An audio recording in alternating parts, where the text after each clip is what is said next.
Assalamualaikum warahmatullahi wabarakatuh.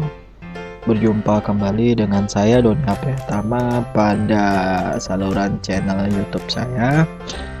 Pada kesempatan kali ini saya akan mensimulasikan pengujian reliabilitas dengan menggunakan teknik alpha chromebase.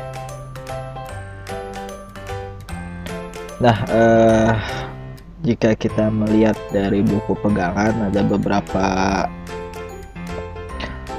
macam ya, bukan beberapa macam ya,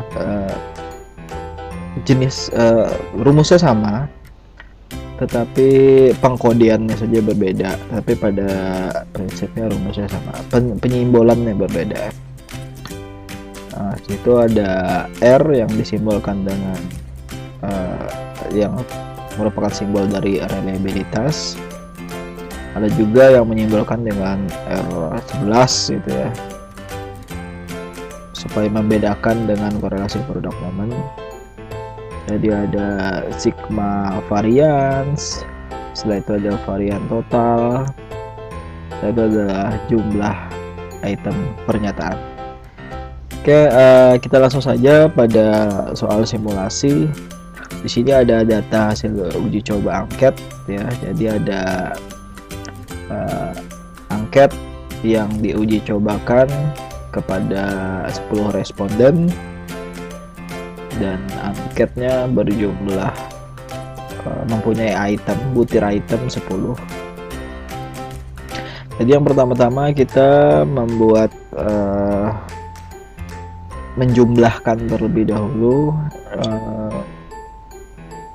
data hasil uji coba tadi. Yang pertama-tama dengan menjumlahkan ya. Setelah itu tabel sebelahnya itu kolom sebelah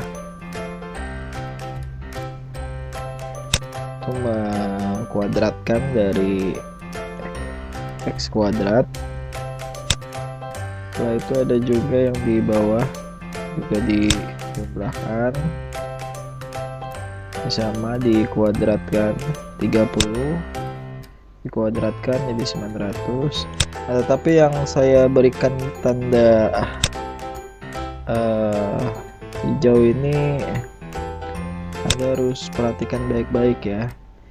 Ini adalah hasil perjumlahan dari seluruh kuadrat ya. Jadi bukan 313 dikuadratkan jadinya 9901, tetapi hasil dari perjumlahan sigma kuadrat tiap butir item. Oke, bisa dipahami ya. Selanjutnya dari perhitungan tersebut kita mendapatkan sigma X total ya 313, sigma total kuadrat 9867, jumlah kuadrat 9901, setelah itu jumlah kuadrat item. Nah, ini caranya gitu ya, dengan mengkuadratkan item ya. Jadi seluruhnya ini dikuadratkan ya. Oke ya, jadi ini dikuadratkan. Kita langsung saja ke pengkuadratan tabel. Nah, jadinya seperti ini ya. Ini hasil pengkuadratan ya. Jadi hasil uji coba tadi kita kuadratkan semua itemnya, jadinya seperti ini. Setelah itu ditotalkan dan dijumlahkan. Nah, didapatkan hasil jumlah kuadrat item itu adalah 1039 ya.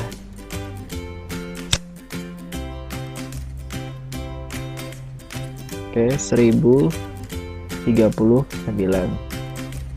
Oke, lanjut. Yang pertama kita mencari varians total. Ini rumus varians total. Yang pertama ini yang data yang kita dapatkan dari pentabelan. Setelah itu kita jumlahkan saja di situ. Sigma X kuadrat adalah 1867, N-nya 10. Satu sigma total ada 313. Jadi setelah itu dibagi 10, hasilnya adalah 1860,7. Ini juga dibagi, hasil pembagiannya adalah 979,69. Nah, setelah itu dikurangi, hasilnya adalah 7,01. Nah, itu varians total. Hasil varians totalnya sudah kita dapatkan 7,01. Dan sekarang kita cari varians item. Nah, ini rumus varians item. Jadi tinggal dimasukkan ke rumus varian item.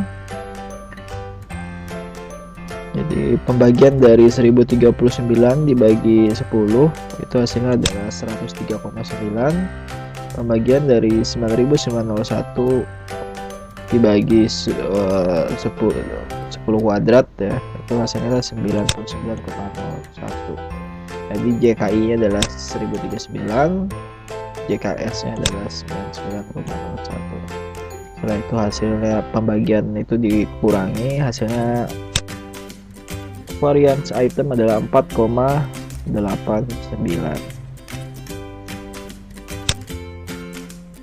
Nah, ini ya hasilnya. Setelah varian total dan varian item kita dapatkan, selanjutnya kita masuk ke rumus alpha, Cronbach. Jadi data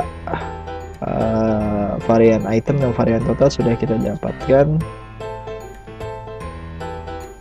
Nah, ini langsung kita masukkan ke rumus. K itu 10 ya. Sini jumlah item pernyataan. Jadi tinggal dimasukkan ke rumus. Ini 10, ini 1 ya. Satu ini jadi 10 dikurang 1, 9 ya. 10 bagi 9 hasilnya adalah 1,11. Setelah itu ini 4,89 dibagi 7,01, hasilnya menjadi pengurang dari 1 ya, hasil adalah 0,303. 1,11 dikali 0,303 hasilnya adalah 0,335. Nah, itu adalah hasil reliabilitas instrumennya. Oke, kita lanjut ke langkah berikutnya. Langkah berikutnya adalah analisis. Nah, ada beberapa cara untuk menentukan instrumen itu reliable atau tidak.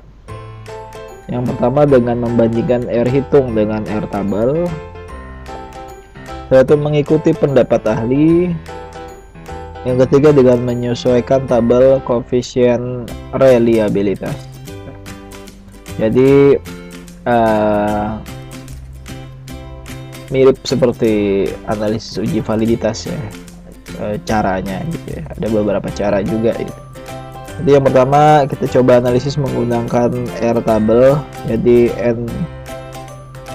pada R tabel N10 pada taraf kesalahan 5% adalah 0,632. Jadi hasil R hitung 0,335 dan R tabel adalah 0,632. Nah, keterangannya di sini gitu bisa kita lihat karena R hitung lebih kecil daripada R tabel, maka dapat disimpulkan instrumen tidak reliable. Setelah itu yang kedua mengikuti pendapat ahli. Ada beberapa ahli yang mengatakan batasnya adalah 0,8. Ada juga yang mengatakan 0,6. Yang menyatakan bahwa instrumen itu sudah reliable, sudah dapat diandalkan. Tapi yang paling penting di sini Anda mempunyai dasar teori untuk menentukan batasan angka gitu ya. Jadi Anda mempunyai, misalkan Anda mempunyai buku, kutip buku itu, siapa ahli yang berpendapat, Anda bisa menggunakannya di dalam penelitian Anda. Selanjutnya dengan menyesuaikan tabel koefisien reliabilitas. Nah, di sini adalah tabel reliabilitas dari Guilford ya. Jadi sama sih ya seperti koefisien korelasi kemarin ya. 0,00 sampai 0,199 itu kategori sangat rendah. 0,20 sampai dengan 0,39 rendah. 0,40 sampai dengan 0,599 sedang. 0,60 sampai dengan 0,799 itu kuat. 0,80 sampai dengan angka 1 itu sangat kuat. Jadi pada umumnya reliable itu paling rendah itu dari tingkat sedang, kuat, dan sangat kuat. Nah, itu batasannya di sedang. Tapi ada juga yang menyatakan lebih baik instrumennya direvisi sampai dia mencapai minimal angka 6 gitu ya, daripada sampai sedang nanggung gitu ya. Lebih baik direvisi kembali sampai benar-benar instrumennya itu dapat diandalkan. Nah, kalau yang dari sangat rendah sampai kategori rendah itu dapat dinyatakan instrumennya itu tidak konsisten, tidak reliable, dan harus direvisi kembali ya. Nah, oke. Mungkin sampai di situ penjelasan dari saya ya. Contoh simulasi yang saya sampaikan cukup mudah ya, dan saya rasa ini juga akan bermanfaat bagi Anda dalam melakukan penelitian nanti ya. Oke, cukup ya, saya undur diri. Wassalamualaikum warahmatullahi wabarakatuh.